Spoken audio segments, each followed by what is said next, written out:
Welcome to Kwentong Barbero, Chismis o Totoo, ang show kung saan ang mga kwento ng kasaysayan, krimen, pamahiin at chismis na madalas sabihin nga kwentong barbero ay ating pagkukwentuhan.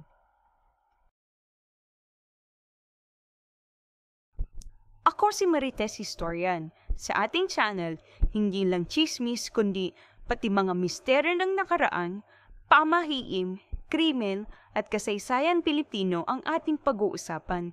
Pero hindi lang dito nagtatapos ang ating kwentuhan. Dahil kahit ang mga kaganapan at kasaysayan ng mundo ay may connection din sa ating paniniwala, kultura at karanasan. Madalas ang mga ganitong kwento ay sinasabing kwentong barbero dahil sabi nila, gawa-gawa lang daw, puro sabi-sabi. Pero teka lang, hindi ba't may mga kwento na dating chismis pero kalaunan ay napatunayan totoo? Kapag sinabing Katipunan, puro pangalan ng mga lalaki ang naaalala natin. Bonifacio, Aguinaldo, Jacinto, Rizal. Pero saan naman napunta ang mga babae sa kwento ng himagsikan? Tahimik lang ba talaga sila o sadyang pinatahimik? Halika, pag-usapan natin. Si Melchora Aquino o mas kilala bilang Tandang Sora ay itinanganak noong January 6, 1812 sa Caloocan kina Juan at Valentina de Aquino, parehong mga simpleng magsasaka. Napanasawa niya si Fulgencio Ramos, isang tabesa de barangay, o leader ng kanilang pamayanan. Nagkaroon sila ng 6 na anak, ngunit nang siya'y mabiyuda, mag-isa niyang pinalaki ang kanyang mga anak habang patuloy na nagsusumikap sa bukid. Wala siyang formal na edukasyon pero natuto siyang magbasa gamit ang karsilya, isang lumang aklat na ginagamit sa pagtuturo ng abakada. Sa edad ni 84, naging aktibong bahagi siya ng revolusyon. Sa katunayan, si Andres Bonifacio mismo ay kumukonsulta sa kanya sa mga mahahalagang desisyon ng Katipunan. Madalas ginaganap ang mga sikretong pagpupulong ng Katipunan sa kanyang bahay sa Caloocan. Siya ang namluluto, nag-aalaga, at nagtatago sa mga katipunero. Kaya't hindi nakapagtataka kung bakit tinawag siyang ina ng Katipunan. Ang una niyang aktibong pagkontra sa kolonyal na pamahalaan ay nang sa kanyang bahay isinagawa ang Cry of Balintawak noong 1896, kung saan pinunit ng mga katipunero ang kanilang mga segula bilang tanda ng pagtanggi sa kapangyarihan ng mga Kastila. Noong August 24, 1896, pinuntahan ng mga gwardiya sivil ang kanyang bahay at siya'y inaresto. Kahit tinorture, nanatili siyang tahimik, hindi siya nagsuplong. Bilang parusa, ipinatapon siya sa bomb. Pero kahit sa kanyang katandaan, bitbit pa rin niya ang lakas at tangal ng isang tunay na ina ng bayan. Si Trinidad Tecson na isinilang noong November 18, 1848 sa San Miguel de Mayumo, Bulacan. Anak siya ni Rafael Tecson at Monica Perez. Tinalaki siya na may matibay na pananampalataya at disiplina. Wala siyang formal na edukasyon pero natuto siyang magbasa at magsulat sa ilalim ng lokal na guro.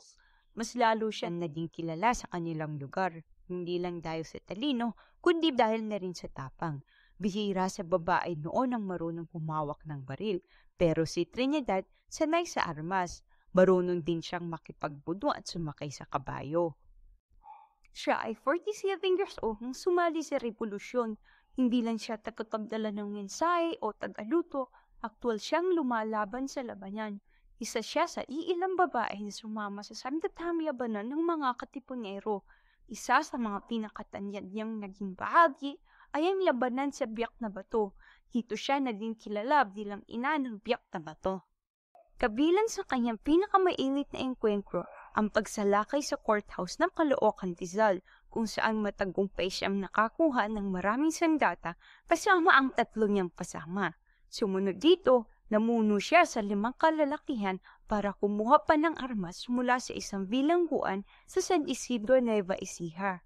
Si Trinidad Tecson ay hindi madalas nababanggit sa mga aklat, pero kung iisipin, siya ay isa sa pinakamatapang na babae sa buong revolusyon.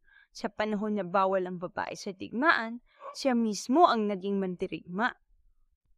Si Gregorio de Jesus ay isinilang noong May 9, 1875 sa Caloocan. Anak siya ni Nicolas de Jesus, isang gobernadorcillo, at Baltazara Alvarez. Lumaki siya sa isang pamilyang may taya at religyoso.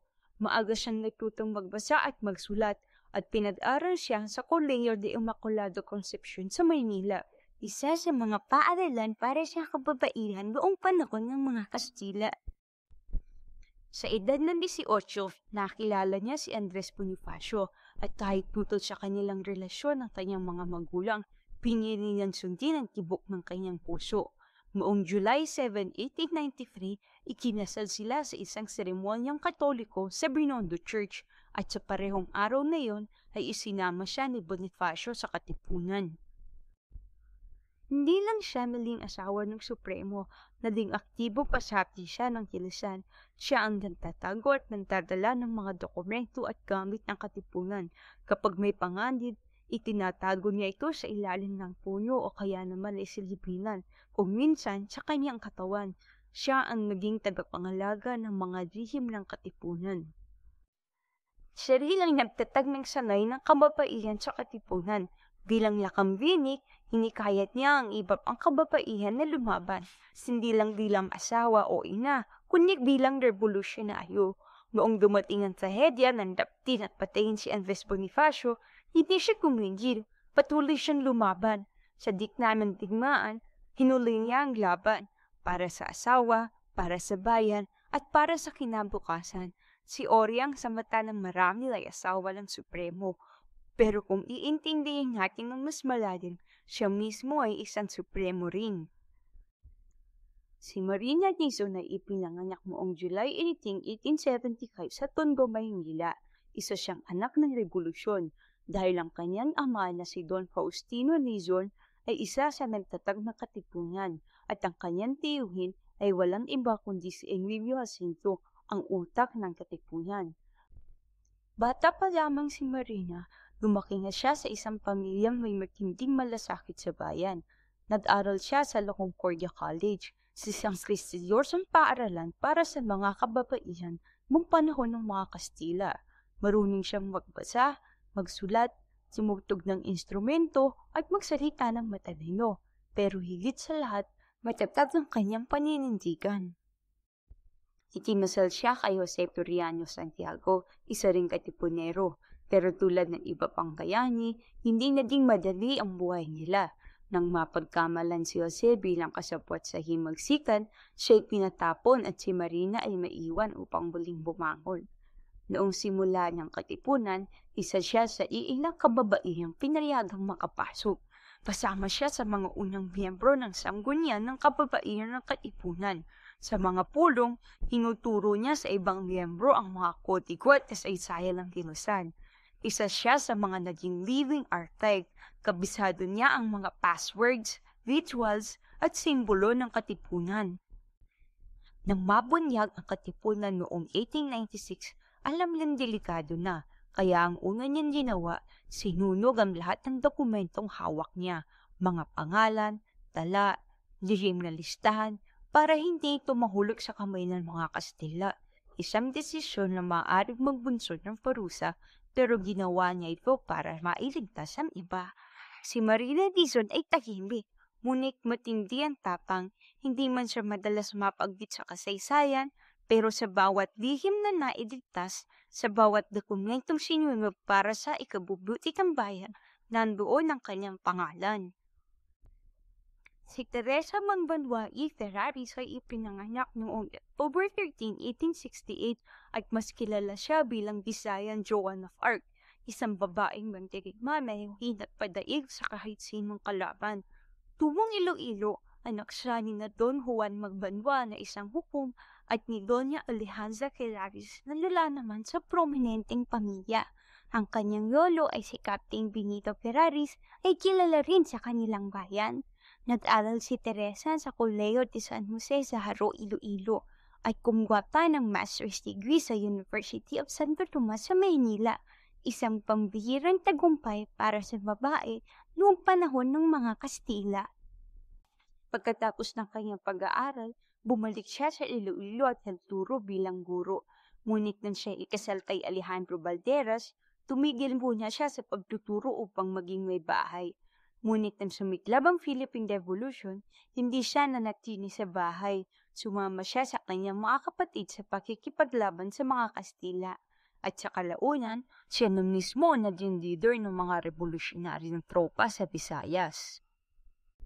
Lumaban si Teresa sa ilang mahalagang labanan noong panahon ng Revolusyon. Noong December 3, 1898, pinamunuan niya at ng kanyang mga tauhan ang labanan sa Barrio Yating sa Pilar Capiz, kung saan nagtagumpay sila laban sa mga sundalong Kastila. Ito ang kanyang kauna-unahang laban at nakasakay pa siya sa kabayo habang pinamumunuan ng kanyang mga tropa.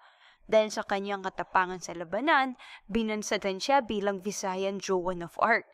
Tinatawag din siya ng kanyang mga tauhan sa mas malambing na pangalan na Nanay Isa o Nay Isa, mula sa salitang nanay na ang ibig sabihin ay ina sa Visayas at Isa na pinaikling bersyon ng Teresa.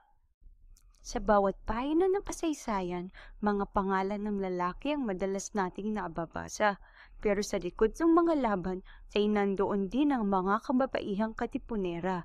Ang kanilang ginawa ay hindi pwedeng kalimutan. Sina Tandam Sora, Gregoria de Jesus, Marina Dizon, Trinidad Texon, Teresa Magbanwa, at iba pang kababaihan ng revolusyon ay matapang na hinarap ang laban. At kung hindi dahil sa kanila, maraming plano ng katipunan ang hindi na isakatuparan. Maraming lihim ang nabunyag sana. Maraming sugatan ang hindi gumaling. At marahil, ang kasaysayan ay magiging ibang-iba. Kaya ang verdict, totoo.